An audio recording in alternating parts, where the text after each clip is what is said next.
Assalamualaikum warahmatullahi wabarakatuh. Nama saya Bima Yasmin Barok, NIM 2017 101 803 11135. Untuk memenuhi tugas MKP, di sini saya akan menjelaskan tentang pengembangan sumber daya manusia dalam pertumbuhan ekonomi. Oke, untuk yang pertama yaitu pengertiannya.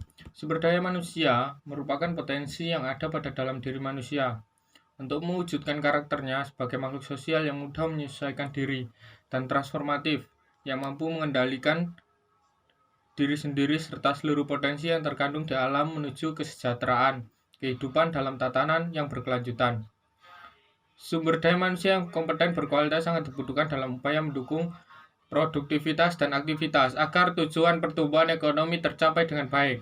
Sumber daya manusia merupakan aspek penting dalam reformasi ekonomi, yakni bagaimana menciptakan sumber daya manusia yang berkualitas.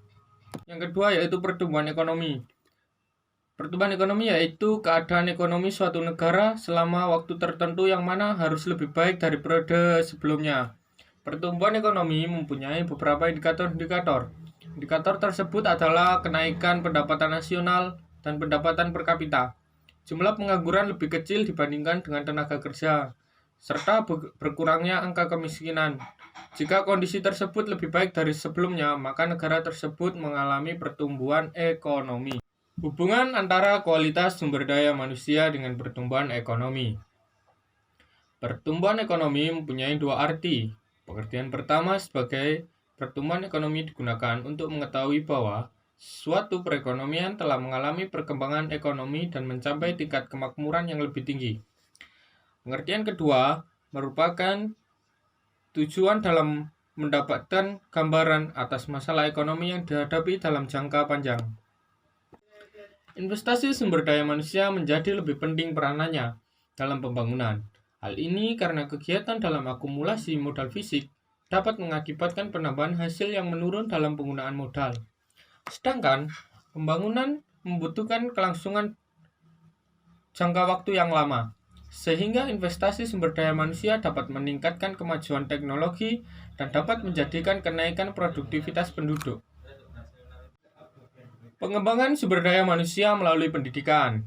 Pendidikan merupakan suatu sistem yang terdiri atas unsur-unsur yang paling berkaitan secara fungsional bagi tercapainya pendidikan yang baik dan berkualitas. Setidaknya ada 4 unsur utama dalam pendidikan, yaitu sumber daya manusia, sarana prasarana, dana, dan kebijakan. Komponen sumber daya manusia dapat dikatakan menjadi unsur strategis karena dengan sumber daya manusia berkualitas dapat mendayagunakan unsur-unsur lainnya sehingga tercapai efektivitas dan efisiensi pendidikan, di mana sumber daya manusia berkualitas dapat dicapai dengan mengembangkan sumber daya manusia. Yang terakhir yaitu kesimpulan. Pertumbuhan ekonomi yang diinginkan dari sebuah negara tentu adalah sebuah pertumbuhan yang bagus dan berkualitas, di mana sebuah pertumbuhan ekonomi merupakan sebuah indikator keberhasilan dari perkembangan sebuah negara. Oleh karena itu, setiap negara berkembang maupun negara yang sudah maju tidak lepas dari usaha-usaha untuk meningkatkan pertumbuhan ekonomi. Pertumbuhan ekonomi merupakan tujuan dari pembangunan yang ingin didapatkan oleh setiap negara manapun. Ukuran sebuah keberhasilan dapat dilihat dari sebuah pencapaian pertumbuhan ekonomi yang sangat tinggi, serta keberhasilan melakukan perubahan ekonomi dari sektor primer, sektor tersier.